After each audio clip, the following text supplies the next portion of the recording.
Hi everyone. Hello, hello. I hope that you guys can hear me and that you can see me. Well, I don't think you can see me just yet, but I hope you can hear me.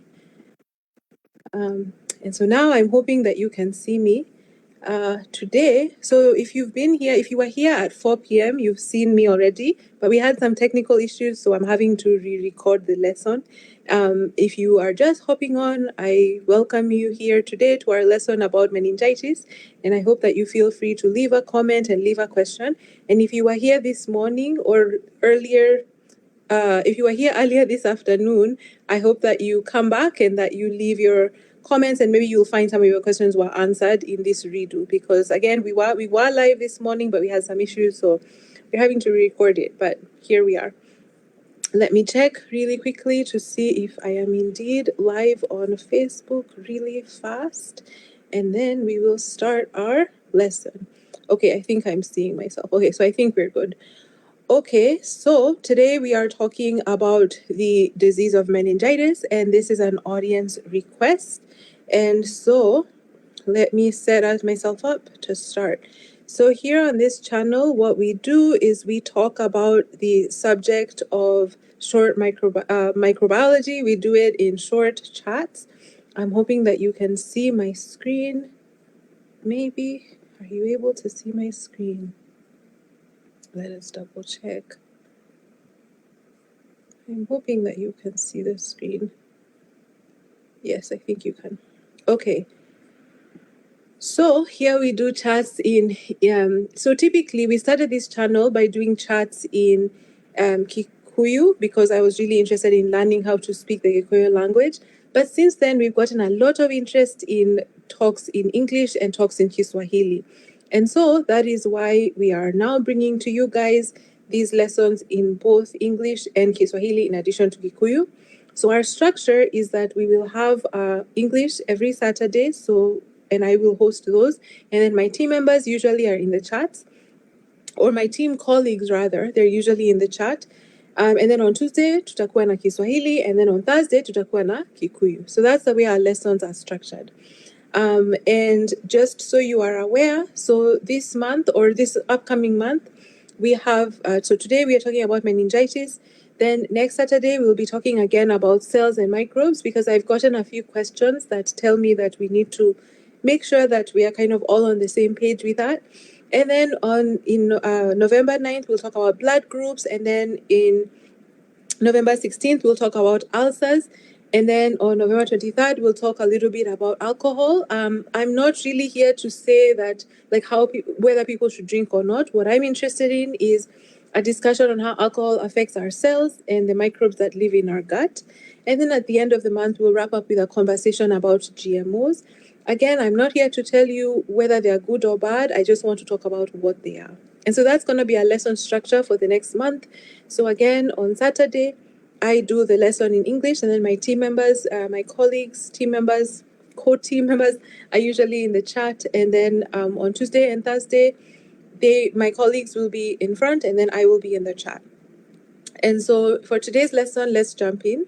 So I have 5 things that I'd like to touch base with about this disease and make sure that so our lesson is structured into 5 things basically.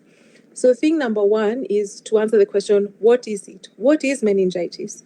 So again, this is to answer a question that came from a comment member. And so meningitis is a disease, an infection of the meninges. So the meninges are the cover of the brain, basically. So anatomists, when they look at this, they divide it into this section called the dura mater, which is the outer layer that's closest to the skull, then the arachnoid mater, which is the middle layer, and the pia mater, which is the inner layer. So these 3 components together are what make the meninges.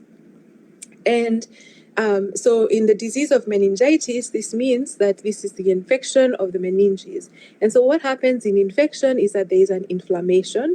And inflammation is what? Inflammation is a scenario where the body responds to an infection. And so this can mean anything from like a fever to try and kill off whatever the infectious agent might be, to increased blood flow to try and like push whatever the invader is, all the way to like an increased presence of immune system cells that fight the infection. And then also there can be So we've talked about fever, blood flow, swelling. Sometimes you see swelling in infection. So those are some of the things that show, those are some of the symptoms that show up in an inflammatory situation. And so meningitis basically is the swelling of the outer membrane of the cell of the outer membrane of the brain and then the spinal cord. And so when there's this inflammation, that is the disease state. The reason, so then question number 2 or point number 2 that I want you to kind of focus on is this idea that the reason why we are interested in meningitis disease is there are 1 in 10 people die from meningitis, and this meningitis is caused by a bacterial, fungal, or viral infection. 1 in 5 meningitis survivors live with lifelong disability. Because one thing that I'd like to also stress about this idea of like infection is that we can all get infected with all sorts of things, but then our bodies adjust and respond to those infections differently. So in some people, they respond quickly and then the infection is cleared. In other people, the infection will be cleared, but then the body still has to deal with the ramifications of that whole process. So the body itself takes a hit. And so 1 in 5 people can have these like lifelong illness after the infection. And then according to this resource, the Confederation of like meningitis researchers, they say meningitis affects more than 2.5 million people globally every year. And then World Meningitis Day is the 5th of October. So we just missed it on this platform, but maybe we will catch it next year on this platform and we can talk about this topic again in honor of that. We can talk about this topic on that day next time or next year. Okay, so point number 3, what is it caused by? So typically, meningitis disease is caused by a bacteria called Neisseria meningitidis. This is like the most prominent cause of this disease. However, there are other bacteria that can cause this disease as well. So these include Streptococcus pneumonia, Haemophilus influenzae, Streptococcus agalacticae, and then all these other types of bacteria that are also listed there, like Mycobacterium tuberculosis, Salmonella, etc. And so the thing with these diseases, or the thing with this infection, is that it's also caused by viruses and fungi and parasites. And then it's not only that, but sometimes like an injury to the brain or to the spine can also manifest in this inflammation and in this disease. There are also certain cancers that can lead to this disease. And then there are also like some drugs and some medicines that we can take that can lead to this illness as well. And so, long story short, there are many different causes of meningitis, but the outcome is usually an inflammation, a swelling of the brain covering, and then the spine. And in the earlier lesson, somebody asked me about aseptic meningitis. And so aseptic meningitis is a situation where your cerebrospinal fluid, so this is the fluid that is in your spine, where it tests negative for bacteria. So in our earlier conversation, I interpreted the word aseptic to mean without a microbe, without any microbes present. But actually, when used to discuss meningitis, this means that the cerebrospinal fluid doesn't have any bacteria, and so then this tells the doctor that, number one, either this can be caused by a virus or maybe a bacteria that's hard to measure, perhaps. But typically, this aseptic meningitis is caused by a virus. But as we mentioned earlier, it can be caused, generally, meningitis can be caused by viruses and fungi and all of these other sources. So to the person that asked specifically about aseptic meningitis, this is your answer. And then also, I think the person from earlier asked me about whether herpes can cause meningitis. I said I would look that up, so I will look that up and respond in the comments. But in regard to what is aseptic meningitis, typically it's a scenario where the cerebrospinal fluid has tested negative for bacteria. And also, I remember from earlier this afternoon, somebody asked whether like what it means to have like cerebrospinal fluid that is like has a complication. So I want to remind you that all of the tissues in our body, they typically exist in a very specific ecosystem. And so what that means is that there's like the tissues that make the organ, and then those tissue are made up of cells, and then all of that lives in a very specific environment. And in the context of the spine, that means that there's also the spinal fluid that's there. Okay. So now point number 4, how is this disease transmitted? So it is transmitted through respiratory secretions. So this is mucus, sneezing, those type of things. Basically anywhere where the secretions that come from your nose can transfer from you to someone else. And then in terms of where this disease occurs most frequently, there are certain parts of the world where this disease shows up. In our case, on our continent, typically there's this belt called the meningitis belt, and it's shown here in dark blue on your screen. And then the sections in light blue are places where there's like an increased risk. And typically, the way many people try to prevent this disease is typically by getting a vaccine. So remember, the purpose of vaccines is as a preventative measure to minimize the risk of severe disease. And so to minimize the risk of severe meningitis, the best place to start is the meningitis vaccine. All right, and so then point number 5 has to do with symptoms. What are the symptoms of meningitis disease? And so some of those symptoms include and so in this chart, this shows you the difference between symptoms that are present in bacterial and viral meningitis. So these symptoms include fever, chills, headaches, neck stiffness, nausea and vomiting, sensitivity to light, and those sorts of symptoms. And then as we mentioned, the causes include bacterial causes, so like S. pneumonia, group B strep, and the N meningitis, those types of agents. And then also there are different viruses. So actually, to answer the person's question about whether herpes viruses cause meningitis, this chart suggests that yes. So there are all sorts of viruses that can cause the infection that leads to the inflammation that leads to now this disease state. As far as treatment, bacterial meningitis is treated with antibiotics. If you remember, there's a video on the channel that distinguishes between bacteria and viruses. So if you would like to go learn more about the difference between bacteria and viruses, there's a video on the channel. But for this point, I would like to say that in the case of bacterial meningitis, this disease can be treated with antibiotics usually. However, in the case of viral meningitis, that is not the case. And then with regard to the risk of complications, typically with bacterial meningitis, there is this risk for complication, but it seems to diminish a little bit in the case of viral meningitis. So I hope that with these 5 things that you learned one interesting thing about the meningitis disease and the agents that cause it and the symptoms that cause it and the preventative measures that can minimize your getting sick maybe. And if you have any questions, please do not hesitate to write them in the comment section. I will do my best to answer them. For the lessons on Tuesdays and Thursdays, those lessons will be hosted by my colleagues, and they will be the ones in the front of the camera, but I will be in the comments. So in the same way, so we all work as a team. So usually the one who's in front of the camera is, obviously visible, but then there's people on the back end who are engaging and dialoguing. And so yeah, for Tuesday and Thursday, I will be in the comment section, and I will be able to answer any questions or clarification that you might want. The structure will be exactly the same, except it will be in Kiswahili and in Kikuyu. All right, thank you so much for being here. It is really my privilege to interact with you today and to answer your questions and to answer this particular audience question. Okay, I will see you on Tuesday. Bye.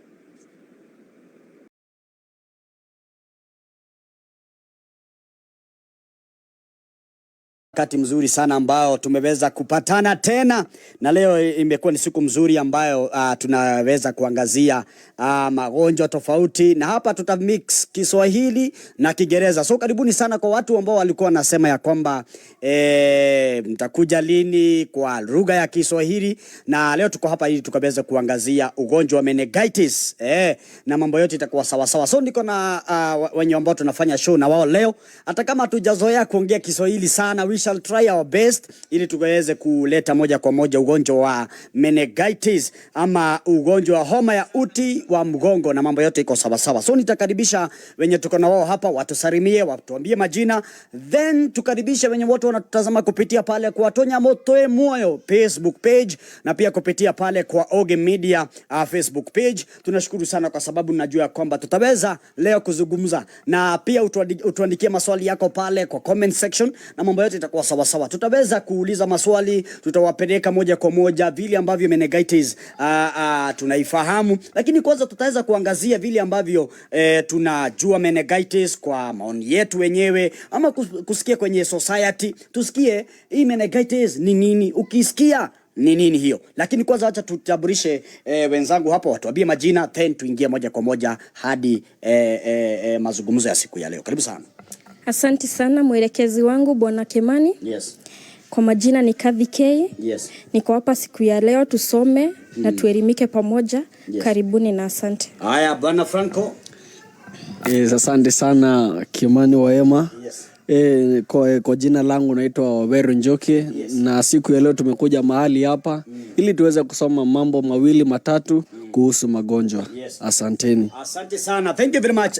Najua ya kwamba tutaweza kuzungumza pale, na tumekuwa tukiguzilia magonjwa tofauti na yote unaweza ipata pale kupitia kwa YouTube account pale kwa Tonyamuthwe Muoyo, utaenda ukipata pale na utaweza kuona mengi. Tumeongelea kuhusu cancer ama saratani, tumeongelea magonjwa mengi zaidi pale, na hapa tunaongelea kuhusu viumbe vidogo ambavyo haviwezi zikaonekana na macho ama kwa macho ambao unajua kama kuna vitu ambavyo zinaonekana kupitia microscope ama darubini. So unaweza enda pale tuweze kuangazia hayo mambo yote hapa. Na ninataka ya kwamba tuweze kuzungumza na tuingie katika topic yetu ya siku ya leo. Na tumekuwa tukijiuliza, kuna watu ambao walikuwa request about hii ugonjwa wa meningitis. Na tuambia kwamba Saturdays tutakuwa tunaongea kuhusu with the English ama kwa kupitia lugha ya Kimombo, na pia Tuesday tutakuwa tunaongelea kuhusu ama tunatumia lugha ya Kiswahili, then Thursday tunaongea na lugha ya Kikuyu. So tutakuwa tunaguzilia wote na watakuwa comfortable hapa. Na tunashukuru sana kwa sababu ya pia mtaalamu Grace wa TAUKIRWO pia najua kwa pamoja nasi na ataweza kutusaidia kupitia pale kwa comment section ili ukaweze kujua kwamba yale maswali ambayo utauliza ataweza kukujibu kwa njia ambayo ni ya kipekee. So tuingie katika topic yetu ya siku ya leo. Sijui kama mshaifahamu kuhusu hii ugonjwa wa meningitis, na wasikia watu wanaita homa ya uti wa mgongo. So nataka tuweze kuangazia, maybe mnaweza elaborate ama kuelezea ama maoni yako ni yapi, ili tukaweze kuingia katika discussion ambayo mwelekezi wetu mtaalamu Grace wa TAUKIRWO alifanya on Saturday, na tutaweza kuifuatilia, tutaweza kujua mambo yote kwa sawa sawa. So meningitis ushaijua ama kuisikia? Meningitis nishaisikia. Kuijua ndio sijawahi jua. Yeah. Juu sijai patana na mtu wako na experience ya meningitis. Yes.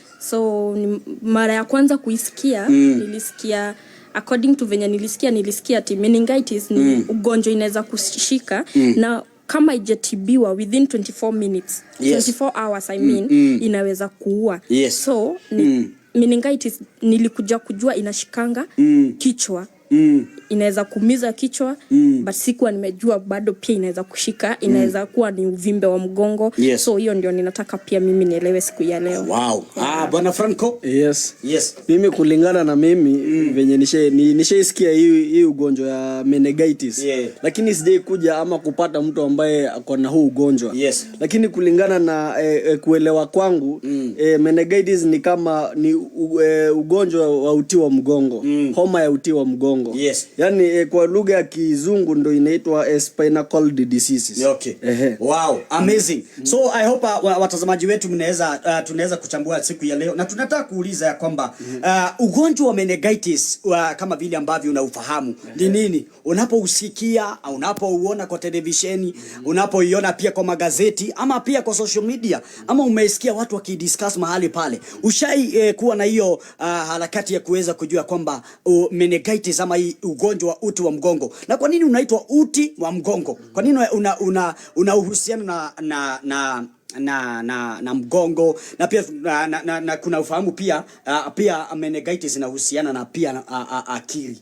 So na tunataka kuweza kuexplain about hiyo meningitis, na kama vile ambavyo tumesikia hii kitu kama last time tulikuwa tunasema hata ya cancer tunasema ni complications. Pia kwa hii meningitis ama hii ugonjwa wa homa, hata tuite homa kwa sababu sio homa tu ya mgongo, pia unasikia pia kwa mawazo ama akili pia inakuwa affected. Na ningetaka tuweze tuangalie exactly ni nini hicho tunaweza sema ya kwamba meningitis ni nini? Hiyo ndio swali ambalo tunajiuliza siku ya leo. Na ningetaka kuangalia pale inakosiwa na nini? Ama inakuwa transmitted through nini? Acha tuguzilie, tuduambia kwamba tunaguzilia Kiswahili na Kiingereza ili tukaweze ku come up with an idea ya kuelewa ya kwamba meningitis ni nini. So hapa nimekuja kufahamu ya kwamba it is caused by infection, ama inakosiwa na infection. Tunasema infection ni kama virusi. Ni kama kuna virusi ambavyo zina angazia ile ugonjwa. Na hiyo virusi pia tunaona kwamba kuna uvimbe kama vile ambavyo mmeweza kuongea ya kwamba kuna uvimbe, ndio tunaitaga na Kiingereza inflammation. So wakati ambapo unaona kwamba kuna uvimbe na kuna infection ambazo zinakosua pale, lakini hapa lazima tujiulize ya kwamba hiyo infection ama hiyo uvimbe, hiyo inflammation ni nini haswa kinaguziwa ili ugonjwa upatikane? Hapa ndio swali ambalo tunajiuliza siku ya kwanza. Na kitu ya kwanza nimeweza kuangalia pale kama vile ambavyo mtaalamu Grace wa TAUKIRWO alisema ya kwamba kuna kitu inaitwa meninges. Meninges, I think it is the cover itself yenye na cover brain na yenye na cover spine. So hiyo ngozi ambayo imefunika hiyo ndio inapatwa na ile infection na ile inflammation. Sijui mnaweza sema aje hapo mkiongezea point. Okay, mimi hata si point kama niulize swali kwanza. Yes. Kuna hawa watu wanakuanga wamevimba mgongo, unakuta mtu ameinama hivi, amevimba mgongo. Yes. Na according to venye tumeelewa ni ati ukigonjeka meningitis na upone itakufanya uishi na disabilities. Does it mean huyo mtu akishapona hiyo meningitis ama hiyo bakteria ikishatolewa anabaki bado na ile uvimbe? Ama hawa wenye wanakuanga wameinama kwa mgongo juu wengine si kuzaliwa, wengine ni kitu wanga ina form. Does it mean hiyo ni uvimbe ya meningitis ama ni mabaki ya ugonjwa wa meningitis? Okay. Yeah. I think mtaalamu Grace wa TAUKIRWO unafahamu vile ambavyo Kadhekei ameweza kuuliza. Najua anatufuatilia pale kwa mitandao, tutaweza kuiangalia after tumeendelea kidogo. Maybe Franco unaweza ongezea point gani kuhusu hivi ambavyo umesikia infection, inflammation ama vinyo kuna uvimbe na pia kuna infection? Wewe unaweza angazia yapi? Yes, kulingana na hiyo swali ambayo umeuliza vizuri sana. Huu ugonjwa wa meningitis unasababishwa na nini? Nikiangalia naona huu ugonjwa uko na mambo inaitwa maambukizi. Na ndio inaitwa virus.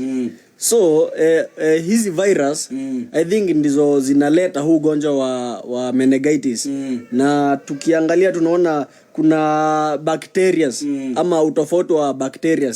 Ni bacteria ni tofauti ambazo zinaleta huu ugonjwa. Yes. All right. Na hapa ningetaka pia watazamaji wetu waweze kufahamu ya kwamba tuko na point number 1 ya kuelewa ya kwamba meningitis ni nini. Na hapa kitu ya kwanza tumeona kitu inaitwa infection, kuna kitu inaitwa inflammation ama hiyo infection ndio tunaita virusi, na hii inflammation ndio tumeweza kuona ya kwamba ni uvimbe, na hii uvimbe inashika kitu inaitwa ama inaambukiza. Unajua ili ugonjwa ikuje lazima kuna kitu imeguzwa ile ugonjwa kaonekana. So ile ugonjwa vile ambavyo tunaifahamu ya kwamba zile virusi ama ile uvimbe inashika kitu inaitwa ama inaambukiza kitu inaitwa meninges. Meninges ni hiyo cover ambayo ina cover akili ama ubongo, na pia ina cover kitu inaitwa spinal cord ama spine. Watu wanajua kwamba wanaita spinal cord ama uti wa mgongo. Na pia tunaona ya kwamba hiyo ina affect. Na watu wanataka kujiuliza infection ni nini haswa? Na infection ni kama zile bakteria, zile fungi ambazo zinapatikana mahali pale, ndizo ambazo zinaleta ile infection. Na pia zikiingia kwa mwili ndio unapata kuna inflammation ama uvimbe, na pia kuna infection ama virusi ambazo zina affect ile ina affect ile meninges. Na pia kuna kitu ambazo tumejifunza ya kwamba inflammation ni vile ambavyo hii ugonjwa ni kama ile mwili inajaribu kupigana na ugonjwa. Inajaribu kupigana na hii ugonjwa, ndio unapata inaleta ile uvimbe, kama vile ambavyo tumeweza kuelewa vile ambavyo mtaalamu Grace aliweza kusema. Na na hiyo inflammation ndio inaleta kuna swelling, inaviba, inaleta uchungu sana, na ya kwamba tunapata kuna injuries ambazo zinapatikana mahali pale. So hiyo mtazamaji wetu ndio ambao tunaita meningitis ama meningitis ama hiyo homa ya uti wa mgongo. Pia tuende point number 2. Leo tunaenda mfululizo ndio at least uweze kuelewa, na ningetaka pia uende pale kwa Facebook utaweza kuelewa kwa lugha ya Kiingereza as we wait ile ya Kikuyu. Na kuna kitu inaitwa ya kwamba kwa nini tuko interested kuelezea about meningitis. Hebu tujaribu kujiuliza hiyo swali. Okay, nikielezea tu kwa urahisi, tuko interested kuelezea juu pia sisi pia tunataka kuelewa. Tuko interested kuelezea juu tunataka kila mtu ambaye yuko hapo nje aelewe kwa nini ugonjwa wa meningitis una exist, na kwa nini ugonjwa wa meningitis unaua, na kwa nini ugonjwa wa meningitis unatiba. Yes. Yeah. Wow, amazing. Franco, ningetaka tuweze kuingia pale. Kuna mahali ambapo, lakini before tuende pale, ningetaka tuweze kuangazia ile picha ambayo tumeweka pale kwa screen yako, na hiyo ndio ambayo tunaelezewa meningitis ni nini. Exactly, hiyo ndio inaweza kufahamu. Na before kidogo ningetaka tuende break kidogo ili tuweze kuwaonyesha hapa waweze kujiangalia hii picha, na dakika kidogo tutaweza kurudi hapa kidogo.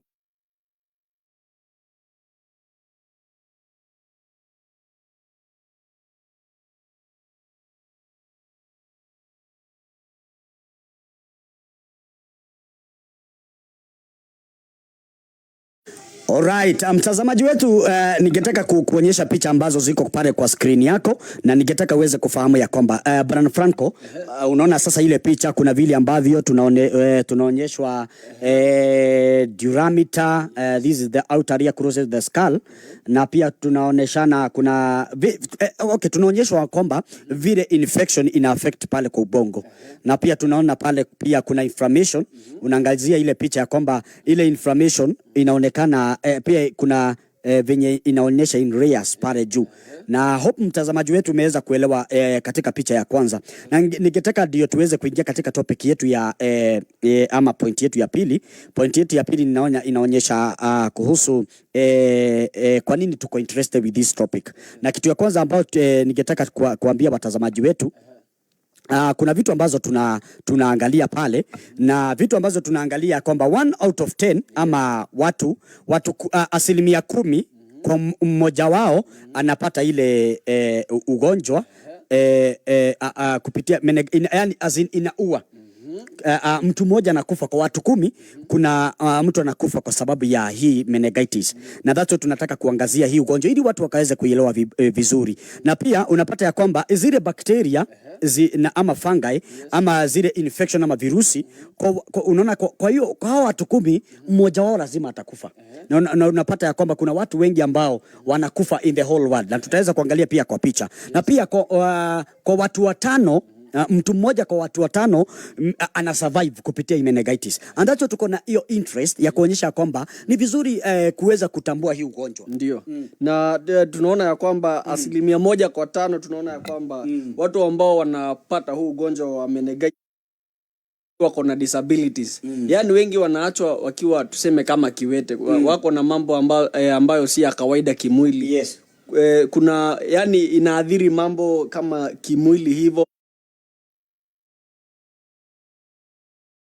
Yes, tunaona ina affect. Yani watu wanakuwa na disability. Yes. 1 kwa 5. Wow. Na sasa hapa ningetaka tuweze, na that's unapata kama watu ile interest ambayo tuko nayo ni kuonyesha ya kwamba sisi tuko interested watu waweze kujua kupitia Tonyamuthuni ni Twemuoyo account inafunza haya mambo about cells and microbes. Na sasa siku ya leo ndio maana ya kwamba tunaangazia hii ugonjwa wa meningitis. Na sasa tukiangalia mtu mmoja kwa watu 10 anakufa kwa sababu ya meningitis, unaona hapo lazima tukakue na hiyo ujasiri ya kwamba tutaweza watu wataweza kupata details ama kufafanuliwa kuhusu hii ugonjwa.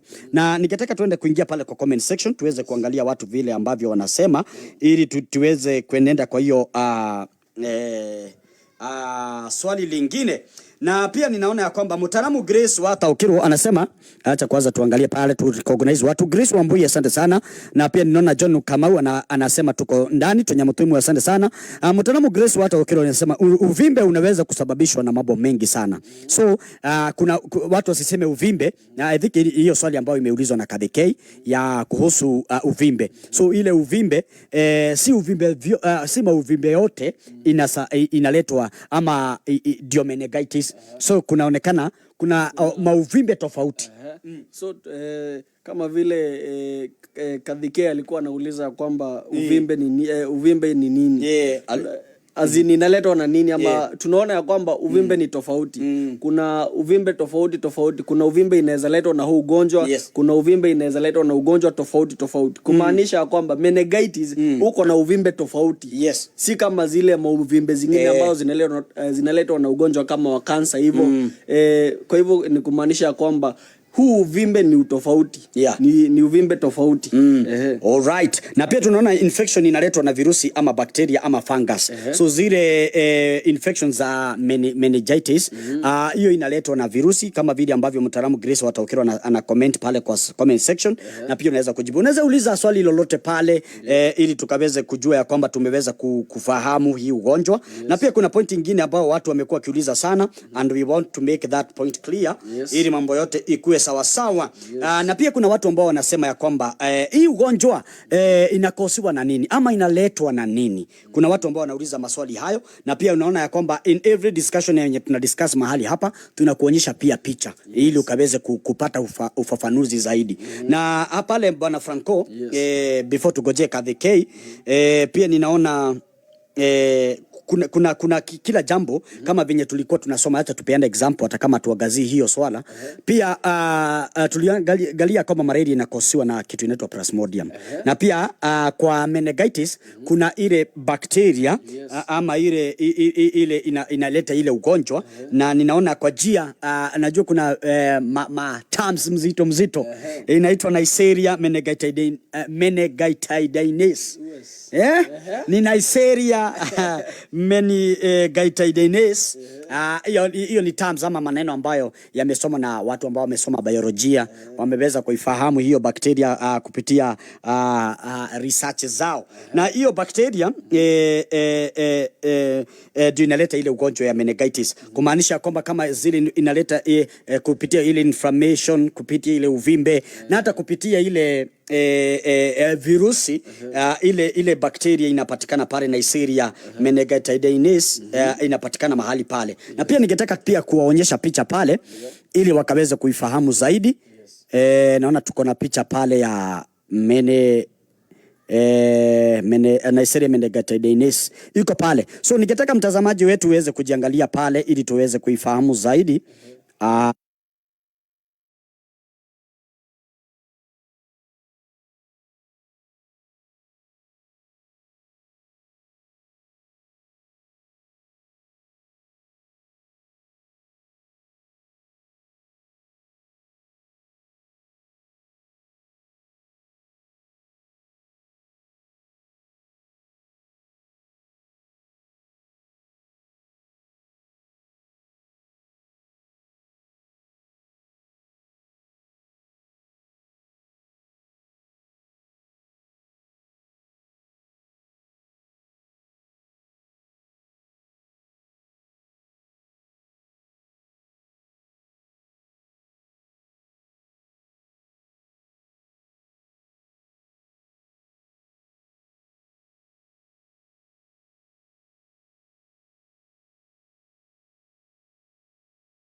Poleni sana, watu wananiambia hakuna sauti, lakini pole sana. Tunaweza kuangazia pale kwa World Health Organization ambayo tumeweza kuangazia ni wale ambao wamefanya research ama wale wataalamu wa magonjwa is this organization, na wametuambia kwamba meningitis ama wanatueleza meningitis ni nini, wanaipata pale kwa screen. Na pia imetuambia kwamba kama kuna ugonjwa ambao watu wanafaa kuichukulia kwa njia ya kipekee ni hii meningitis. Kumaliza masaa 24. Kumaliza masaa hiyo 24 kama ujangaliwa. Na pia ningetaka tumeangalia pale tukaangalia kwamba ni ugonjwa imetambulika sana na the society ama organization ya wale ambao wanachambua haya magonjwa, na ikasemekana ni ugonjwa inafaa kuangaliwa sana. Ni ugonjwa ambayo inaleta complications sana katika haya maisha ambayo tunaishi. Na pia tunaangalia kwamba kupitia zile hiyo bakteria ambayo tumeweza kuangazia mahali hapa, kuna mambo mengi ambayo ina affect pale, na ningetaka tuweze kuiangalia pia.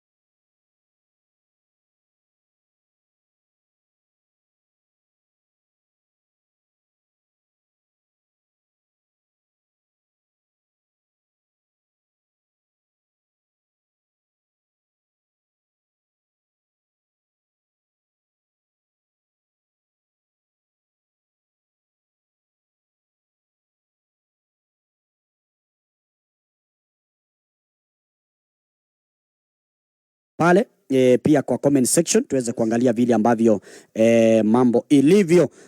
Wacha tuweze kutambua watu kadhaa. Sijui kama unaangalia watu kadhaa pale kwa Lit TV, na pia kuna trading site, tutaangalia mahali pale kama kuna watu ambao wanatuma maswali yao ili tukaweze kuangazia kuhusu hii ugonjwa. Na pia naona mtaalamu Grace anasema ya kwamba ndio, na hayo ni majina mengi tofauti ya bakteria. So ni majina ambayo mtaalamu ametuelezea pale.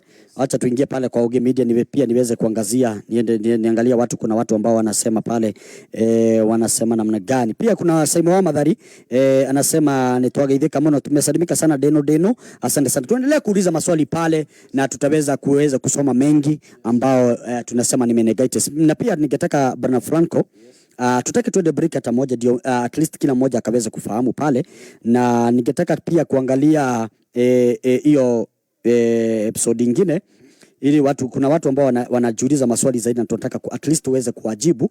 Na at least leo tumeweza kujua meningitis ni nini, tumeweza kujua ya kwamba kwa nini tunaleta hii topic, na ya tatu tumeweza kuona inakausiwa na nini. Hizo ni bakteria ambazo tumeweza kuisema, ama bakteria yenye inaleta meningitis tukasema ni Neisseria meningitidis.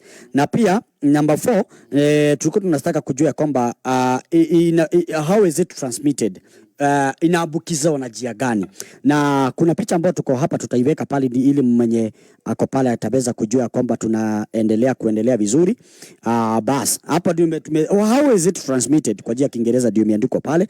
Na pia tukitaka kujua kwamba ina spreadwa namna gani, kuna zenye zinakuwa unajua kuna magonjwa mengi ambayo inakosiwa na maybe ni digestion system, kuna respiratory system, kuna mambo mengi sana. So hii ugonjwa ina affect kupitia respiratory system. Respiratory system ni ile njia ya kupumua, inaweza letwa, unajua kama na that umesikia kwamba kuna bakteria ambazo mtaalamu Grace ametuandikia mahali pale akatuambia hizo ndizo bakteria ambazo hata hizo by the way Streptococcus pneumonia hizo ndizo zinafanya hata pneumonia ikapatikana. Unajua pneumonia inapitia pia respiratory system, na hii respiratory secretion pia amepeana example like kupitia mucus inaweza tukua transmitted pale. Na ukikuwa karibu kupitia kupumua unaweza pata umepata ile meningitis. So meningitis inakuwa ni kama homa. Unajua tukikaanisha na wewe kama siku ya leo unaweza pata ya kwamba umeambukizwa homa na huku anayo. So hiyo ndio tunasema respiratory secretion. Na pia kuna mambo ambayo tutaweza kuiangalia saa hizi, na ili tukaweze kuangalia mambo ambayo tumeweka picha ya 3 ambayo inatufunza vile ambavyo hii ugonjwa inakuwa transmitted na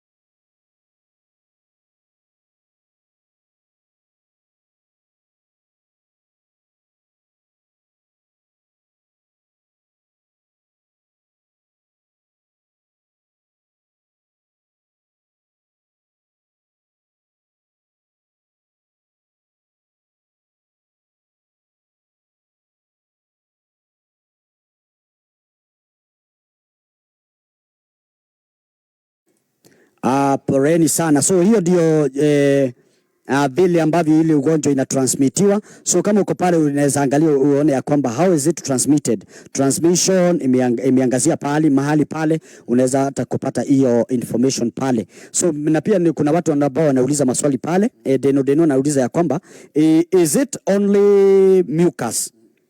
Inakosiwa tu na through mucus ama kupitia jia gani ingine. So hiyo ni Deno ameuliza pale. I think Mutaramu Grace ataweza kutuuliza, ataweza kutujibu mahali pale na mambo yote itakuwa sawa sawa. So I think tunaenda kwa point ya 5. What are some symptoms? Hiyo ndio dalili.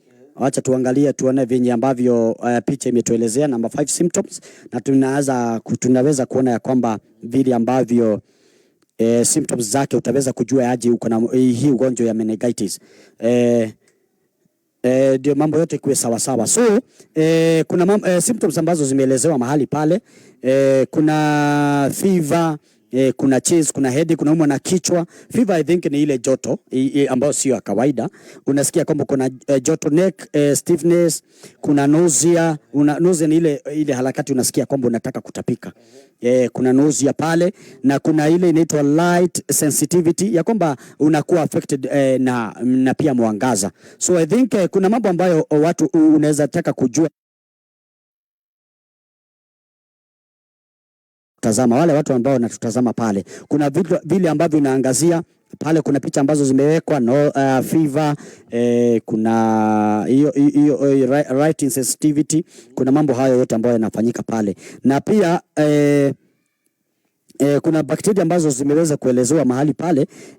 Pia kuna antibiotics ambazo kuna video ambazo by the way Mutaramu Grace ameweza kuchangamka pale. So ningetaka at least uweze kuuliza maswali. Kuna watu wenye wako pale, ningetaka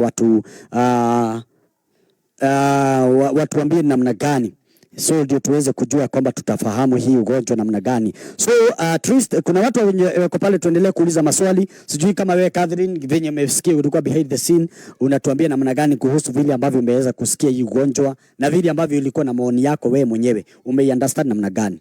Okay, mimi venye nimeelewa, nimesikia inaweza kuwa dalili zake za kuonyesha ya kwamba uko na meningitis. Unaweza kuwa uko na dalili hadi za kutapika.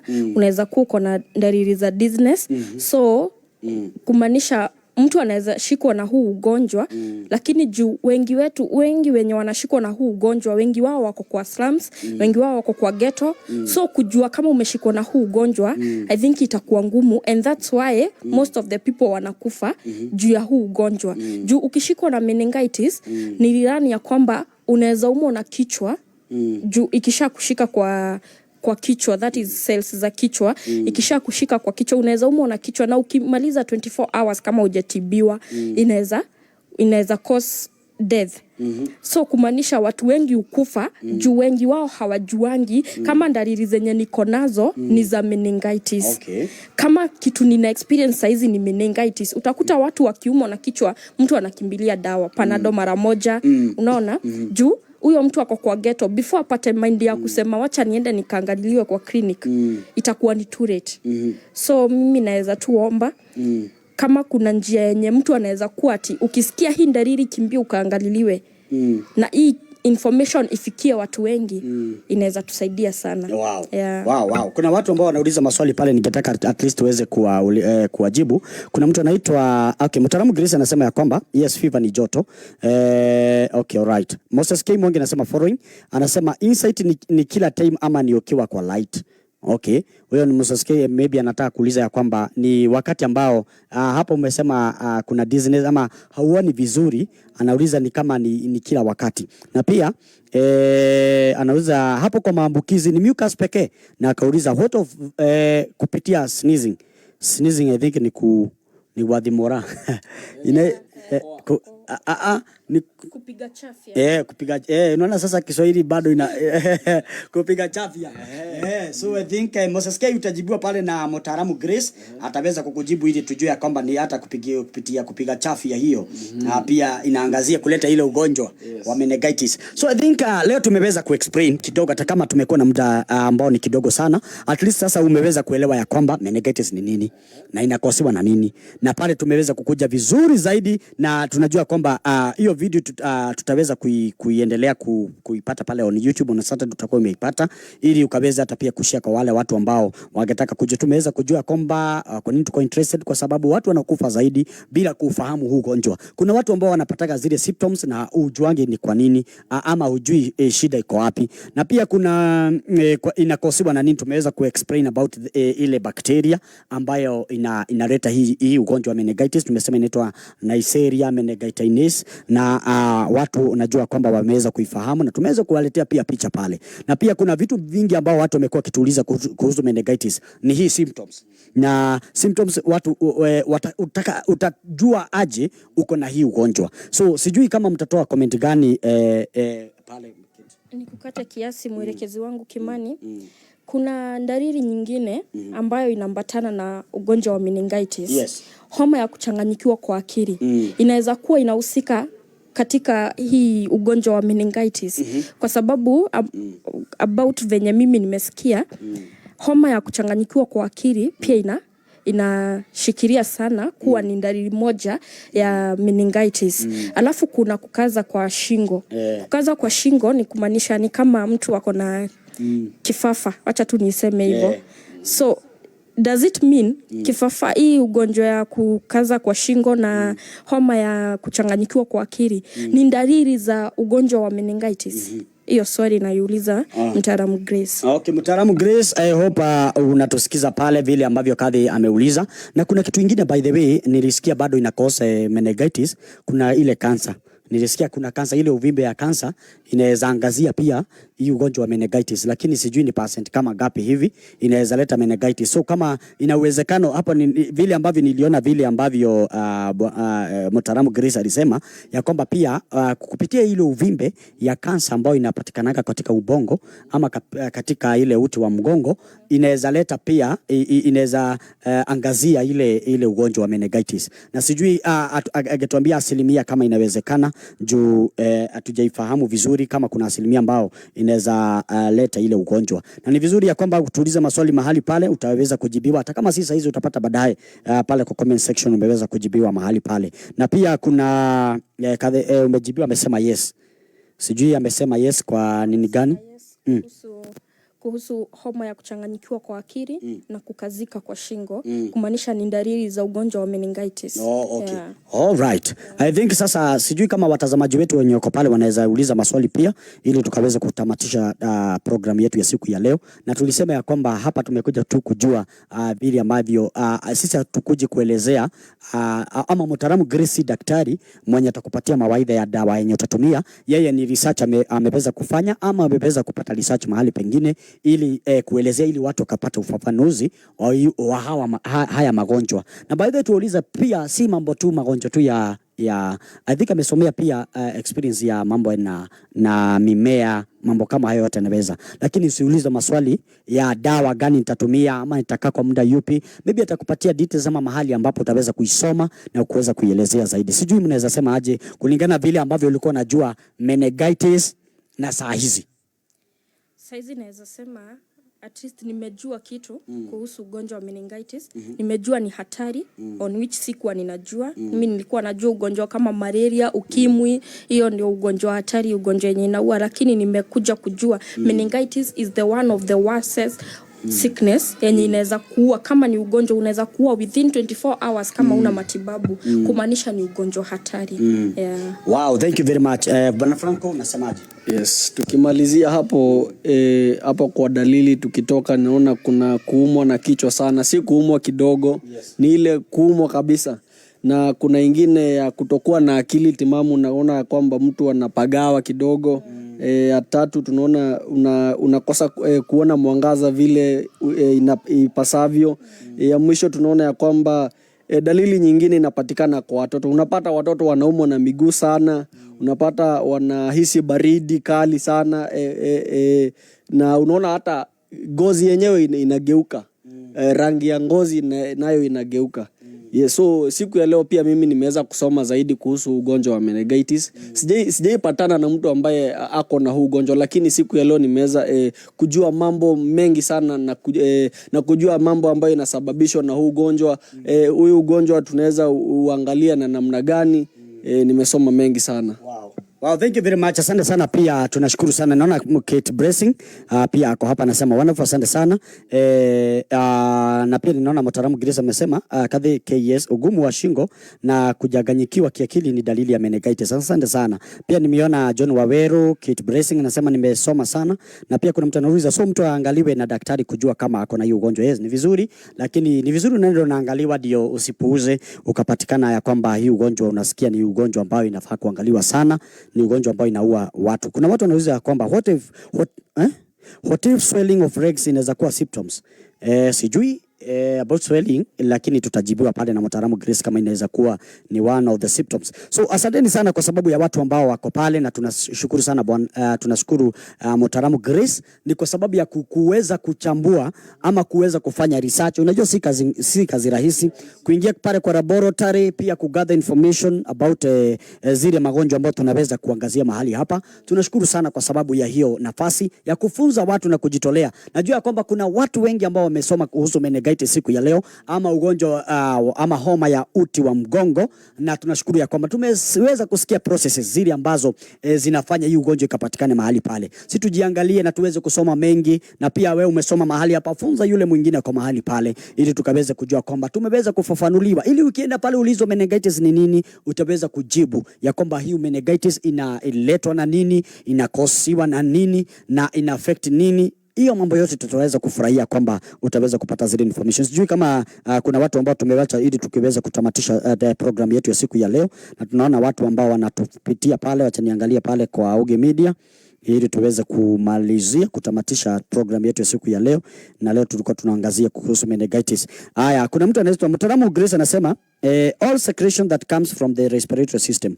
Amesema ya kwamba unajua kuna ile example ambayo tumepeana mahali pale ya mucus yenye inaweza fanya hii ugonjwa inaweza kuwa transmitted kwa yule mtu mmoja kwa yule mwingine.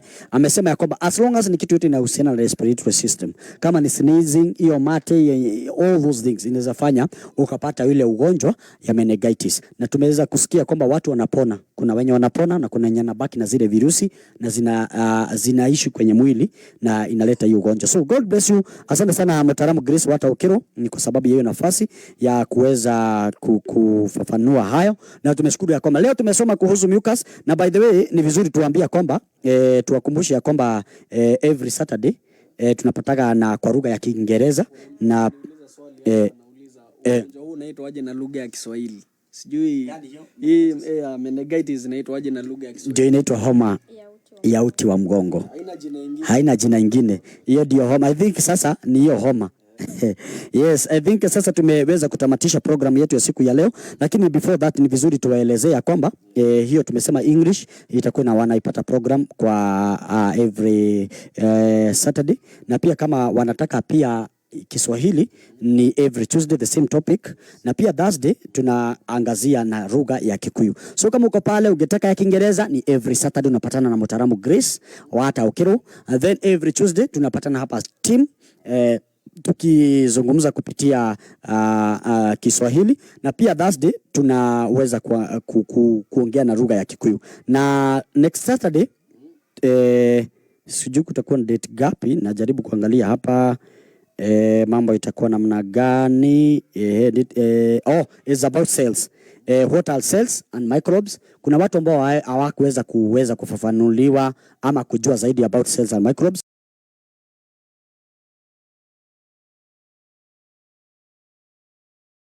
Yes, ageto murito Pastor Susan Gikonyo rwiboro muno muno makiria rwitagwo ni oiga Johoro Matama rwiboro muno muno rwitukinyiria wega thaa 10 na ndagika 27 guku ni kwa ugi media, na ha tuko tukereriria horo wigie maundu maingi muno makiria horo wigie tunyamu tuni twi muoyo na twi live kuria thiini wa tunyamu twi muoyo Facebook page ona kule kwa ugi media tukiri live na turacokia ngatho cia mwanya muno makiria ntandu waku mwe mwiroreri ukoretwo ugitwirorera wi haria uri na muthenya umwe tuko tugicamania nawe ni nguririkanagia ati muthenya wa Thursday tukoragwo tukiaria rũthiomi rũrũ rwa Gĩkũyũ na tugakorwo tugikinyira andũ aingĩ o turia kwagĩrĩire. Koguo ni ndĩrenda kũnengera mũruna wakwa tũgeithie o ndagĩka nini nake mũndũ witũ Franco Njoki nĩ akoragwo gĩtũ join in the few minutes nigetha mũndũ mothe makoma kĩrĩ chonjo sana. Mĩtombo itũ nĩ yakorwo mũthĩ ĩkĩrĩ na thĩna kidogo mũtũcunge mũhera nĩ tondũ nĩ tũĩ mĩtambo ĩno thondeketwo na moko ma andũ, na rĩrĩa wakena kwĩna maũndũ marathi na mbere wakĩmenya kwĩndi ciothe mũndũ makĩrĩ chonjo sana. Rĩu ũmũthĩ no ndĩmũririkanie tũkwarĩria maũndũ megiĩ meningitis, but before twambĩtie rĩ ndũkĩreke na nengere mũruna wakwa atũgeithie tucoka twambĩrĩrie ndereti itu ya muthenya wa umuthi. Karibu sana. Thengio muno Bwana Kimani. Hamaritwa makwa njĩtagwo Kathi K na ntwacamania rĩngĩ muthenya ũyũ wa Thursday nigetha tutindĩkane tucokere ũhoro wĩgiĩ meningitis. Twarĩ o ha Tuesday tukidiscuss ũhoro wĩgiĩ meningitis na Gĩthweri, no ũmũthĩ twĩ gũkũ na Gĩkũyũ.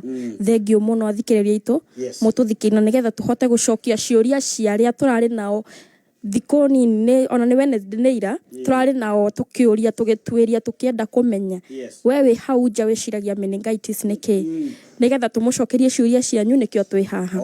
Karibuni. Yes, asante sana Kathi K, na ngwihoka Bwana Franco nake no arafuatĩra no tũmaũndũ 1-2 no nĩ ũkoragwo gĩtũ join kahinda gatarĩ kunene. Na muthenya mũthĩ mũndũ witũ Kathi K nĩ tũraragĩrĩria ũhoro wĩgiĩ meningitis, na meningitis ngwĩciria nĩ tũrakoretwo tukĩingĩra field na tũrakorwo tukĩũria andũ maigana ũna ũhoro wĩgiĩ meningitis, na kũrĩ andũ maratwĩrire nĩ homa ya mũgongo, kũrĩ andũ maratwĩrire atĩ nĩ mũndũ eka accident nĩguo anyitagwo nĩ meningitis, kũrĩ andũ maratwĩrire atĩ rĩrĩa warwara mũrimũ wa cukari nĩguo ũkoragwo ũkĩrwara meningitis. No mũthenya ũmũthĩ maũndũ macio mothe tũrakorwo tukĩmũria nĩ wega mũno kina Jerry na mũndũ gwĩtwo nyina wa Mũngai, tũrĩ tũmwĩte nyina wa Mũngai no wega na mũndũ gwĩtwo John Kĩhiũ, inyuothe tũrakoretwo tukĩmũria ciũria cigana ũna tugacokia ngatho cia mwanya tondũ wa gũtũcokeria, na tũkorwo tũgĩtaũkwo ũhoro wĩgiĩ ciũmbe nini itonekaga na maitho nĩcio twĩtaga cells and microbes. Tũkorwo tukĩmenya nginya ũhoro wĩgiĩ mĩrimũ tondũ waigua tũkĩaria ũhoro wĩgiĩ ciũmbe ici mũndũ wĩtwo Kathi K rĩ,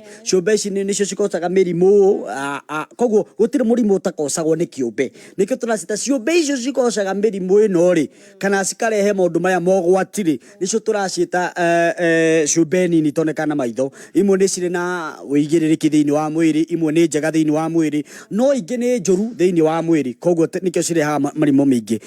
Ndiũĩ kana mũndũ wĩtwo Kathi K we kũringana na ũtaũku waku na njĩra ya Gĩkũyũ, tondũ tũrakoretwo tũkĩaria ũhoro wĩgiĩ na njĩra ya rũthiomi rwa Gĩthweri, na pia mũtaramu Grace nĩ aratũtarĩria ũhoro wĩgiĩ meningitis na rũthiomi rwa Gĩthũngũ, na rĩu ũmũthĩ tũrenda gũtandatha kwandandũkĩrwo makĩria ũhoro wĩgiĩ meningitis. Hihi we rĩ ũgĩciria rĩ na woni waku rĩ na ũrĩa tũrathikĩrĩria ngira nĩgetha tũcoke tũingĩre in the fact kĩrĩa Franco okĩte rĩ nĩ tũĩ kwĩna maũndũ megũthi na mbere, tamba ũtwĩre we rĩ woni waku nĩ ũrĩkũ?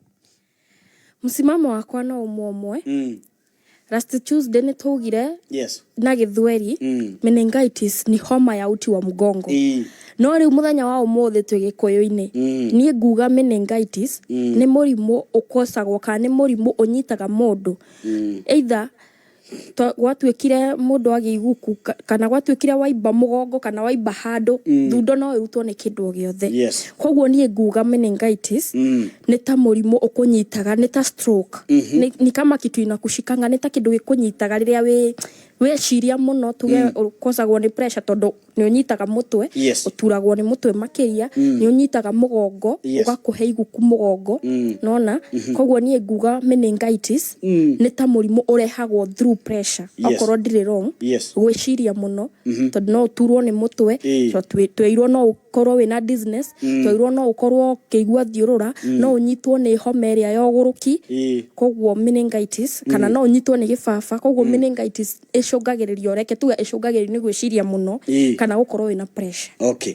Alright. Gwiciria mwirori nawe no twandikire haria woni waku ni urikuriria waigua murimu witagwo meningitis wana wigua ringi wana korwo ukiariririo ngatheti-ini kana marendio-ini kana wana igua ngina mundu agereire murimu ucio no twandikire kuria kwetukira Facebook page ya tunyamu twi muoyo na pia ugithi kuria kwa Media tuli live na kuria Quality TV ona kuria kwa trading site ona kwa tuli live kuria nigetha mundu mothe makoma makiri chonjo na gwiciria kire gitumite tukirora kana tukirehe topic ici mundu gitukathikeire ni tandu ni twenda andu makorwo makiandandukirwo gutika korogwo tu ni ritwa tulira gweta for example kuri andu ingi turoririe muthenya waira maratwira ati Kimani ithuĩ twathie thibitari ithuĩ twiragwo ritwa kumania na hau tukariganirwo nikigithia na mbere no ni marakeneire mamenya ati riu ni marekorwo makiandandukirwo ati maigwa murimu uyu ri makamenya nikigithia na mbere nigetha na mundu nekota ku explain na mundu uri ungi na muthenya wa muthe twende tuyurie kiuria atiriri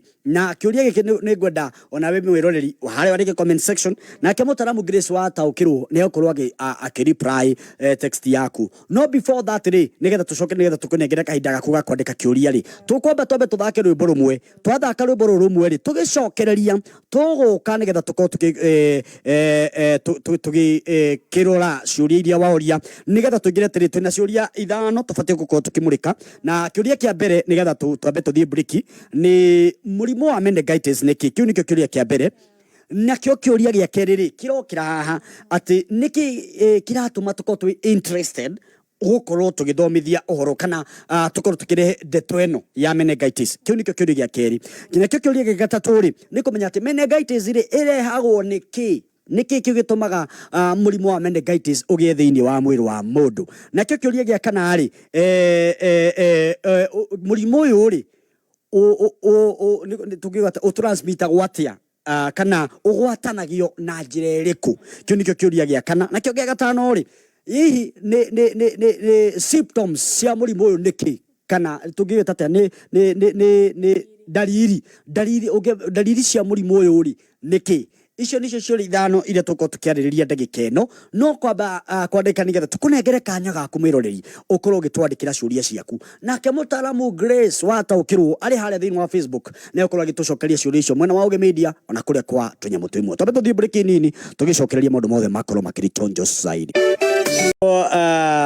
egwitwo muthoni wa gwanda rwimbo rwega muno makiria ni ketwambe tucoge muhera ni tandu wa kaundu kau gakorwo gakihappen thaa ici tugukorwo expectaga tuko expectaga mundu gwitwo Franco Njuki no ni tandu wa maundu matiganite ndigukorwo ari hamwe na ithui no tuguthi na mbere na tabarira itu ya muthenya wa umuthi no tabarira itu no turathi na mbere kwaraniria na muthenya wa umuthi gwiciria kathikei ona okorwo bwana Franco ndagikorwo kari kuo muthenya wa umuthi ri no tugukorwo tugithi na mbere na tabarira itu na ndirenda andu makorwo magitauko muno murimu uyu by the way ni murimu ukoretwo ona uikaine ni andu ingi muno ti murimu mugeni ni murimu uikaine muno na muthenya umuthi turore kindu gitagwo atiriri murimu wa meningitis niki nigetha tuhote ku explain undu uyu na njira igwete hi ndiwe kana we waneciria murimu wa meningitis no atwira woni waku na ni woni wakwa tateneri ni ndeciragia murimu wa meningitis ni ndeciragia ni ruibo no ruibo rwa ndeciragia ni ruibo rwa skull ni ngiciria na handu ingi turahost muthenya wa ira na maratwira the same thing ati Kimani murimu wa meningitis ni complication ya skull no ona ni ndeciragia uguo no ndiakoretwo ngimenya uhoro uyu no ndera tumere muthenya umuthi ati murimu wa meningitis ya kuringana na uthuthuria uria wikitwo ni mutaramu Grace wa taukirwo ni murimu kosagwo ni infection kana virus na virus ici ri na kwetukira virus icio kuri na uibo thiini wa wa kindu gitagwo meninges. Meninges ri ni ritwa ria githungu kana ritwa ria biology riria meninges ni kituge ta ngothi ni ta gikuniko fulani kiu gikuniko kiu gitagwo meninges ri thiini wa hakiri na thiini wa mugongori kana spinal cord ri igakorwo ina infection then igakorwo ina ruibo gwiciria kandu taka gwiciria niguo ireka ati na niyo ikabaga brain kana niyo ikabaga hakiri na igakava kindu to spinal cord gwiciria ni wanda ndukiru ndoci na he kindu kingi ndenda tuko tukirora ati infection ici ri ni kumaanisha ati kwina virus ni twagweta ndeto iyo na niyo gwiciria itumaga meningitis ikorwo ikinyita mundu na undu ucio no twende ona andu makorwo makiurwo na njira njega muno makiria na hihi ni twako tukira andu muno meningitis niki meningitis twamera ni kaveho ya hakiri ngothi iria thiurukiirie skull ya mutwe na no thiurukiirie spinal cord kana spine na pia he kindu kingi magera kumenya infection kimani niki infection iri iramaanisha bacteria kana virus kwina indo mestao fungi indo ta icio nicio turagweta horogia infection na nicio tureta cio benini itonekanaga na maitho na riria cingira mwiri-ini waku ri nicio virus icio kana fungi icio kana virus icio ri riria cingira mwiri-ini waku ri nicio tureta infection haya then hena kindu kingi he kindu twagweta twetagwo inflammation ni ritwa ria githungu na gwiciria inflammation ri kuringana na uria mwiri kana thero cirakorwo cikihura na murimu uyu ri cikihura na bacteria ici cikihura murimu uyu wehereri gukwagia na ruibo ruibo ni tureta inflammation na nikio ramenya through inflammation iyo ri niyo igutuma guswell gwicira ni ta guswell ni ta kuigata na ithito Gikuyu guswell ni ta kuiba ni ta kuswell ni ta handu ni ta withuite uguo ugatunda ni gutunda na hena ru na hena injury koguo ndu ucio akorwo kimenya ati iyo niyo meningitis aya kindu gia keri ni ngwenda twike ati niki kiratuma tuko interested nakio na kira kiratuma tu interested tukumunia ngina bica ni tuko tukiplay the in screen maundu mothe mako makiri sawa koguo ri niki kiratuma tuko interested na meningitis niki kiratuma twaririe no utwire woni wakwa kiria kiratuma twariririe horo uyu ri ni tondu nigetha nie nguukirwo menye na riria ndiramenya nawe wi hau nja ona we umenye meningitis niki tuthomithie kila mundu ona ithu tugithomagira ho nigetha we otoya ati no uturwo ni mutwe mathaa 24 tari muthondeke okue umenyere ho ati kiu nikio meningitis we hau nja utari uramenya ati no unyitwo ni kuinama kwa mugongo kana iguku ria mugongo na ikorwo ni meningitis kana wigue thiurura na ikorwo ni meningitis utekumenya wage guthie guthondekwo no ikurage kiu nikio gitumite ona ithu tukorwo tu interested uka guthomithania na kwenda kumenya ona ithui wow na ingiongira nigetha tumonie bica ino ri ni ngwenda kire gitumite tukorwo tu interested na topic ino ri hari andu 10 mundu umwe ni akuaga na murimu wa meningitis hari andu 10 na andu ingi ni makuaga muno thiini wa thi andu milioni nyingi tugo kuria bica na kindu gia keri hari andu 5 mundu umwe ni ahonaga murimu wa meningitis koguo ni ngwenda turore undu uyu na njira igwete muno makiria nigetha kurendu by the way makuaga na magatura na murimu uyu koguo nikio kiratuma turone atiri ndeto no tungimiaria ri mundu wothe ni akorwo akimenya atiri murimu uyu ri uhana atia murimu uyu uri affected mahana atia takataba tukonie bica i haha na bica ino ni irakorwo igituonithia uria uguthiaga no kindu kia mbere twambe turore murimu wa meningitis niki tukaba tuhinye haha nigetha tukora andu magako magitauko ndeto ino na ni ngwenda muno mamirore na njira ikinyi murimu ni murakorwo mukiona ndeto ino maundu mothe mako makiri sawa so ni ngwenda wirore bica ino turarora ni ndiakuonereria haha nigetha maundu mothe mako makiri chonjo sana na ni ndirona o niguo murimu wa meningitis na ni wakorwo kirora ino meningitis ka ni ngothi ino ni ino ya iguru na gwicira ndirona hari iguru ni ratuonia bone of the skull ni ratuonia space aya ndi uria mutwe ubitwo nigetha ukinyire tombo-ini na gwicira ni uretwo meningitis ni egia infection yage infection no akorwo kiona ati ihindi riu ni turonio ngina brain hari eri koguo rio ri iria ikorwo ndigiceirie murimu uyu wa kana ikorwo ndigiceirie tombo ri ni ikorwo affected koguo nikio turakwira ino nio maundu mothe wathi wero ni ndagitari meningitis kana wakigwa hari ora andu makiwaria ndeto ino ndio akokimeona ni iratuma murimu uyu wonekane koguo gwiciria mbirori bakwa no ngorwo ngithii kure comment section nigetha ngorwo ngithii na mbere gukwariria haria thiini wa maundu mothe makorwo makiri chonjo sana koguo ni ngukena muno tukithi na mbere kwaniria kinyambe no comment section nigetha maundu mothe makorwo makiri chonjo reke thome comment section nigetha tuthi tutwanite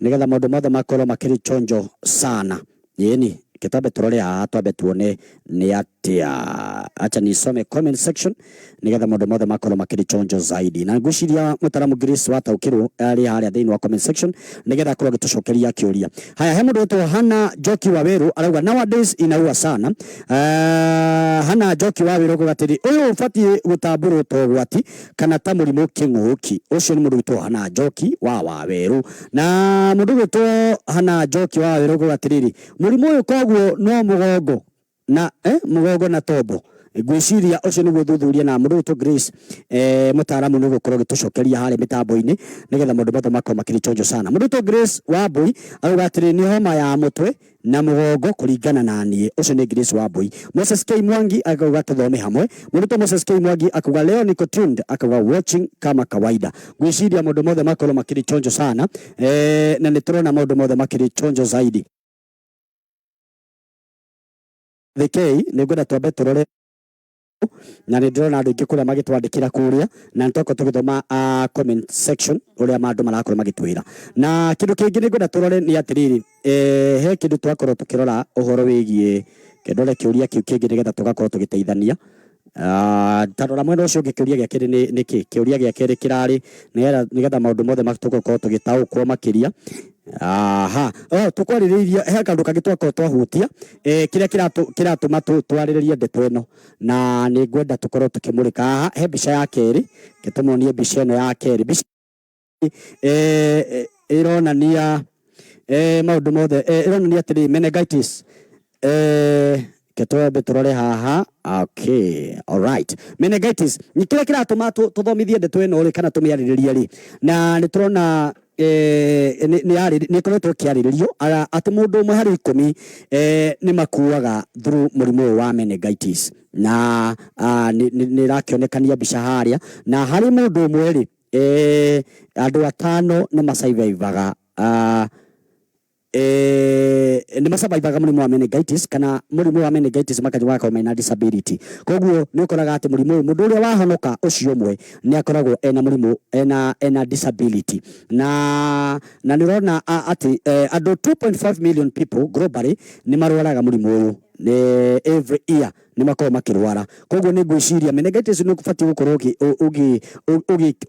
ukionanio tari murimu king'uki gwiciria ndeto ino ni ramiona muno mundu ugitoka thike meningitis gwiciria ti murimu wa kuhuthiririo kuringana na haria ukinyete ni murimu ubatie gukorwo ukioererwo seriously muno thiini wa thirikari ona thiini wa bururi tuge bururi mugima tondu ndigwiciria murimu uyu he country utanyita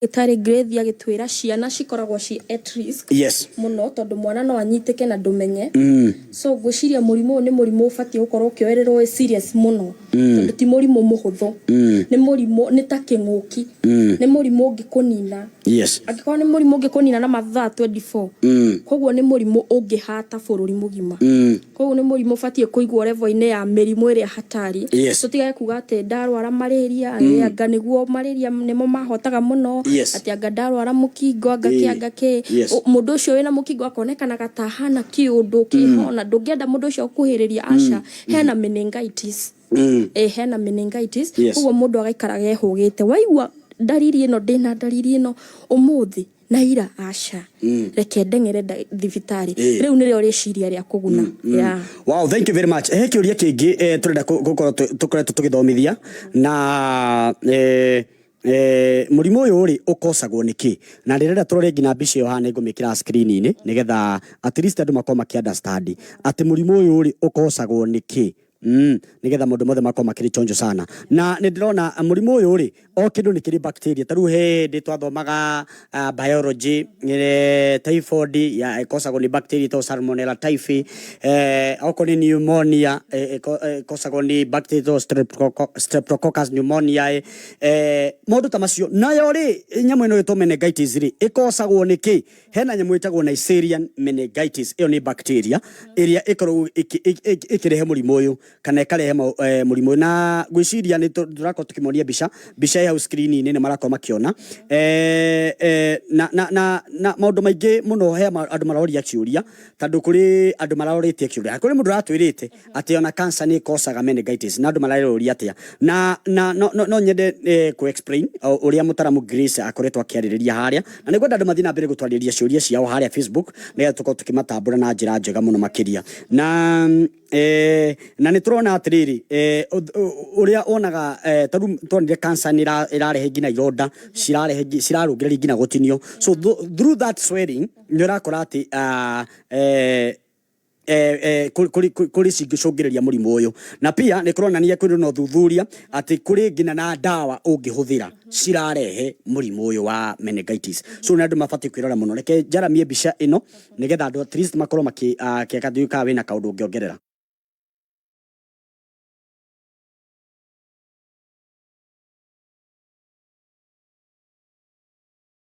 meningitis okira ringi hau kiuria giakwa angikorwo cancer no irehe murimu wa meningitis kumanisha no ukorwo tondu ni twerirwo atiriri ati warwara meningitis no coke uhone utigagwo wina wathe ndungicoka same uria wari utarwarite meningitis koguo angikorwo cancer no irehe kumanisha cancer etekigi chance thutha wa hau atinio kana ironda icio wagia cia cancer ciatuika swelling tutiauga he kindu mundu umagira mwiri itagwo swelling waumira kanyamu kau koguo no hakorwo hena chance nene ni cancer kana ni meningitis nima koguo ri angikorwo cancer no cause meningitis mundu angimenya atia ati ndina cancer kana ni meningitis ndinayo waumira iyo uvimbe ikisha kutokea waumira roibo rwa ibari ukumenya atia kana ni cancer roibo rwa ni rwa cancer kana ni rwa meningitis tukiaririria cancer no tugire ni kuri roibo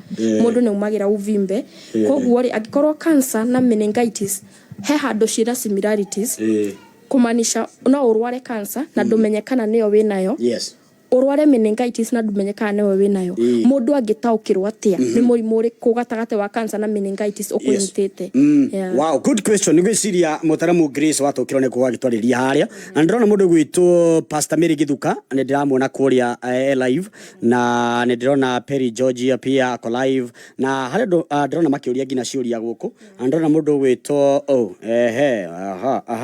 mutaramu Grace wataukirwo gatiriri ni infection ya gozi ya tombo na spine ni infection ile kosaga gothi ni gothi ile ko toro kugite gothi ya tombo na spine gothi ile rigicirie tombo ni iretwo meningitis na ni wega muno Pastor Mire ndamuona ani wabiroga murimu ti wa tombo ni orie na gucini acokerio ni mutaramu Firo Kanash asante sana Agnes wagare ugati umuthi niguo muthenya wa nyumba yes umuthi niguo twaragia Gikuyu reke tuthie kuria gwa tunyamu twimwe bado nigetha tuko tukirora maundu maya mahana atia kendore mwena uyu nginyone mundu roria kiuria okay ni ndrona mundu gitwo hana njoki wa wiroga atiri meaning cancer in a cause meningitis kio nikio kiuria ni tugicokeria mutaramu Grace nowadays inaua sana uyu ufati gutamburo togwati kana ta murimo kinguki it is very true to niroraga andu ingina akiuga ati aiko niroraga andu 2.5 million people globally annually mwaka ni kumanisha murimo ni kinguki na pia ni turona mundu gwitu how will I know how will one know you have cancer or meningitis mundu kumenya ati ena murimo wa cancer kana meningitis okay kuritie ti andu othe makoragwo na wathe after meningitis ti andu makona wathe koguo ni kuri andu makona wathe by the way ni undu wa meningitis but aya tukuga ati mundu othe wina wathe ri ari na murimu wa meningitis ucio ni mundu mutaramu Greece wa taukirwo nice na riu ni ndera tuthi na mbere kuria kiuria giaku nigetha tuko tugitaukwo murimu uyu ri uhana namna gani nikituthi kiuria kiu kingi ni atucokeria auga mundu ataukagirwo utiganu wa cancer na meningitis ni test ciekagwo ni ndagitari haya so right ndona mundu gwitwo ndona ati mundu ataukagirwo utiganu wa cancer na meningitis ni test ciekagwo koguo mundu getobe tutheria haha nigetha mundu agaturia kiuria agigutuma okay thiini wa tabarire eno kana mutaramu Grace wa taukirwo ri tabarire eno akorwo agitunengera tu research iria kite ni mutaramu no ti ndagitari na nikyo igwa ni rakuhe suggestion uthi thibitari haria koguo ni wega ukoro abe ngenda kuthimo ni thi haria thibitari uthimo ithimi nigetha ukorwo kimenya maundu maya haya mutaramu Grace ndona kiuga ati meningitis is swelling of the meninges and there are some cancers that can lead to swelling there also so koguo ni kuri cancer ikosaga go swell kana gwicira ni ukiuga ni uswell den tare gukimithara kwanya kindu gitabatie undu fulani kana ndu kana wana etho handu gatuniha ndu cugice ni gweretwo swelling na gwiciria no kuri cancer itumaga meninges iswell nega cause cancer no kuri meningitis ona the same koguo ni cirashare koguo kiri fate guthii ni uthirorwo githimo kia kire mudorori at Franco eko Franco umudhutire nake ni tandu wa mundu matiganite mere no itu ni turehagira gathina ga problem but no kore na ithu muthenya wa Monday wa Tuesday twako turi nake nigetha maundu mothe makao makiri chonjo no ndramona nake ari tuned thiini wa mitambo ni kwa gituthikiriria kuria ugu thank you na ndenda tuthikiriria kiu kingi mundu itoka the K nigetha maundu mothe makao makiri nigetha tuhote gutheria ndeto eno na kiuria kingi ri ni kana undu uyu ungi turenda kwaririria ri ni tukugite horo igi ni kiki kosa tuga ni kindu ito na seria meningitis iyo ni kosaga murimo wa meningitis na riri kuri andu marori atiriri how is it transmitted uyu murimo gwatanagio na njira iriku gwiciria no korwo gitwira ona yo kiariria hau ndagika nini tuko tukirora mbica iyo ngina tuko tukimekera ona ni muthenya wa muthe ndenda kumenya o transmitagwo na njira iriko tondu taiguire ni through mucus riu ni ndenda gutaukirwo ni through mucus njira iriko atia through mucus tondu tuwike mucus ni kimira kiruga-ini gitu koguo ri ugu transmit murimu uyu atia through kindu kiiniuru kana toiniuru gwicira mutaramu Grace ni gutwira he kaundu aratu dirikanaga muthenya wa Saturday no ratugite na githweri murimu uyu gwiciria ukosagwo na kindu ito respiratory secretion kana murimu wothe urahusiana na kuhuhia no riu murimu wothe urahusiana na kuhuhia no wathimure unyitwo ni gutaru ingiko ndina murimu wa meningitis jathimure gwiciria no uhuhie riera riu kana igita taru mundu agiathimure ndirutaga moisture ni arutaga kaundu koguo kaundu kwina hotekeku no gakunyite na gakurehera murimu gwicira mundu mothe mekomekere sawa na ni example imwe atwira kindu gothe kigie respiratory secretion no cause meningitis na no ni gwenda ndu metheme muno makiria na ndakora kiuga atiriri area nyingi thiini wa continent ri ni sikoleto ski hold murimo wa meningitis na ni gwenda ni tuko tugikira mbica iyo nigetha mundu mothe makao makiri chonjo sana na ni ndirona bado murimo ni kende ndiwihorie kuri maranjira ndiwihorie screen ini nigetha ya makoma kiuthoma na gwenda mwiroreri wako ukorwo kimurika mbica iyo na mbica ino nironekana nirakwerethera wega muno makiria thiini wa bacteria iria ikosaga meningitis sina utiganu na nigwenda ucikorwo ugicirora haria na ndona ngina kindu gitagwo pneumonia streptococcus pneumonia no ngimugwetete hau mbere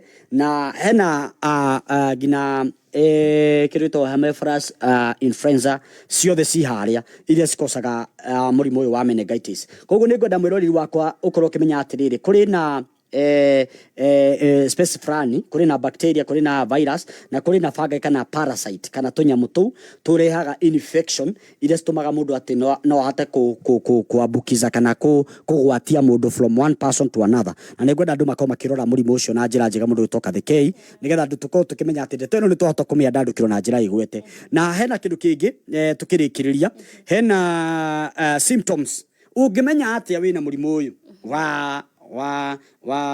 wa meningitis ningwenda ukorwo gitwira maundu maigana ona hau. Okay. Haha ndrona maundu maria mutaramu ngirithi atwirite no ukorwo wina fever, headache, neck stiffness I mean, nausea ni gutahika. Na headache togwa ni guturwo ni mutwe, fever ni kuigwa wi muhiu mwiri, kwina right viral and then treatment. Treatment ni uthondekagwo no uthondekagwo wathimwo koguo no ukorwo ukigwa wina one of those no huthie tondu ni ugiaga by the way ni ugiaga nausea we murito ni ugiaga nausea waira ngoro ni wiguaga gutahika ni ugiaga nausea wina mirimu ingi to meningitis na mirimu mingi muno icungagiririo ni nausea so ungiigwa wina thina ucio wa nausea na nwamenya wega piu nduri murito kana nduraigwa wirite ngoro please tengera thibitari thio thimwo tiga kuhuthiriria ati no wahiuha mwiri no kawaida tiga kuhuthiriria ati no waturwo ni mutwe no kawaida murimu uyu ni wehithite muno angikorwo mutire muramenya ugonjwa imejificha ni wehithite tondu angikorwo nduri uratamburikana ithu no tukorwo ni turaria haha no turaria thutha wa kumenya kiria murimu uyu ngicungiriria kana kiria ungicause wewe hauja angikorwo ni uraigua piu na ni urona piu tukiariririo horo uyu waigua kaundu gaka kana waigua jirani yaku agiteta ni ndiraigua rugari muno mwiri ni ndiraigua mwiri wakwa uhana ni ndiraigua guturwo ni mutwe tiga kumwira ati meria domeria mara moja asha abothie thibitari uthimwo tondu mutaramu ngirithi ndari ha gutwira uria ungihona haha gutu investigatera murimu uyu ukosagwo ni ki murimu uyu ni uriku murimu uyu umite kiundu ta kiu ndari ha gutwira dawa neno ndari ha gutwira no uthie thibitari fulani ugathondekwo haha gututara mirimu itigaine na mimera na whatever so ndagitari ngirithi ni wa gututara uria mirimu yo yukaga uria mirimu yo handoragwo no ti kuhonwo Wow, thank you.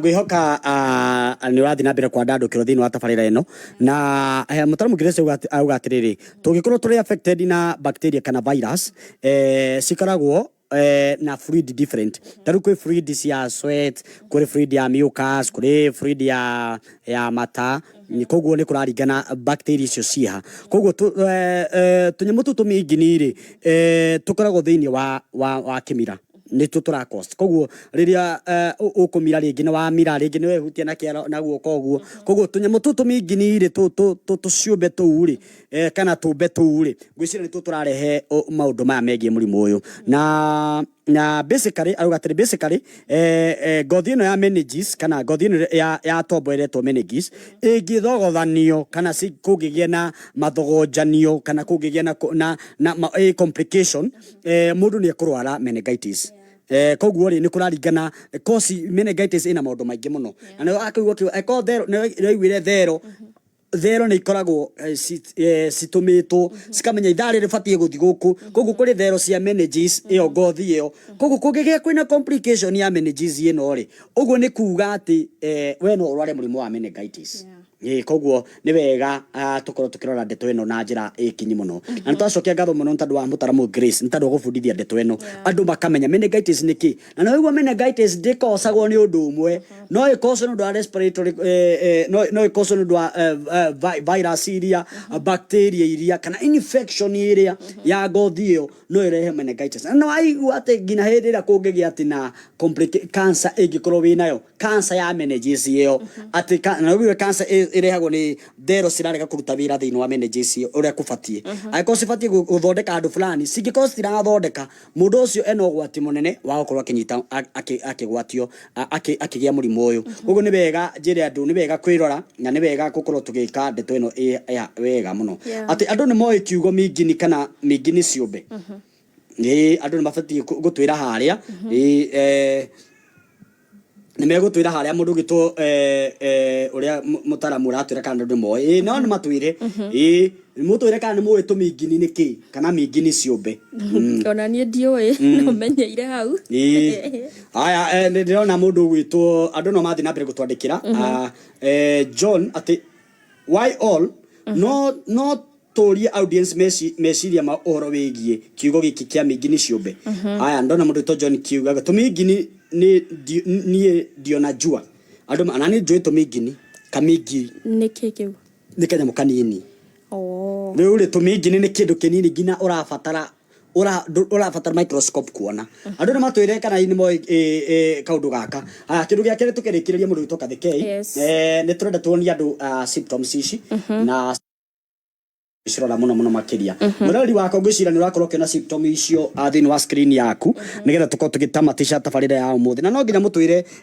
kana ni muiri twariri tumingi ni ciumbe ni mui nigetha maundu mothe makoma makirisa chonjo sana androna tajira niuka nirona andu kuma kiaririria ni ndona ha mwishono guko gwata tunyamu twi muoyo ndona no John Kamau uga tumingini ni ndio najua all right asante sana ndona bado no athi na mbere ni acokeria mutaramu akiuga ni tumingini ni tunyamu tunini anyway thank you muno gatho cia mwanya muno makiria ni tandu waku we gutwirorera na ni tuyi ati maundu mothe tuguthi na mbere guthoma o haha na ni tuyi ati maundu maingiri tuguthoma o haha riria maundu maria tutoi na ni twigua horo wigie tunyamu tunini ni twathoma horo wigie turathomire wigie cancer na kwina maundu maingi muno twenda guthoma Saturday no mutaramu Grace nego twambiriria horo wigie cells and microbes kumenya niki na no nginya tugoka na ithuĩ muthenya wa Tuesday twari na Gikuyu na muthenya wa Thursday muthenya wa Tuesday twari Githweri na muthenya wa Thursday twarie na Gikuyu to muthenya wa umuthi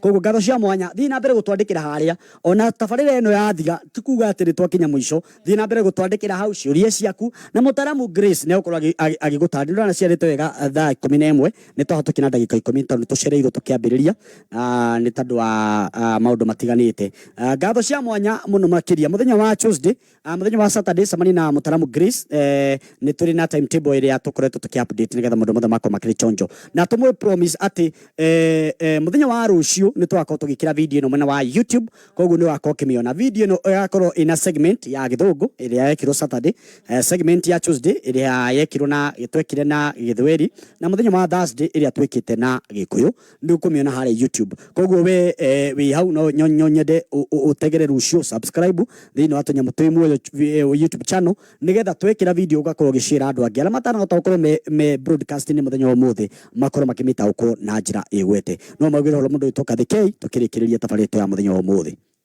no ngene muno oha mitambo-ini ngicokeria mutaramu witu Grace ngatho muno nundu wa guturehera topic ino ya meningitis tondu ni ndathomera ho ni ndamenya maundu maingi maundu itaroe niona ungijuria murimu wa meningitis ndiramenyete niki ndiroe kana murimu ucio no existing niki tondu ndire ndona mundu arwarite no kuigua ndiraiguaga no wa mbere ni nyambe ndimucokerie ngatho muno nundu wa guturehera topic ino ya kwaragiriria horo wigie mirimu na kungigakinya ona mimera no tukaririria koguo ni ngumwira kwa heri nginya muthenya ucio ungi tukonana haha Tuesday ndimucokerie ngatho Ngai wa muoyo amumenyerere nginya muthenya ucio ungi. Thank you very much.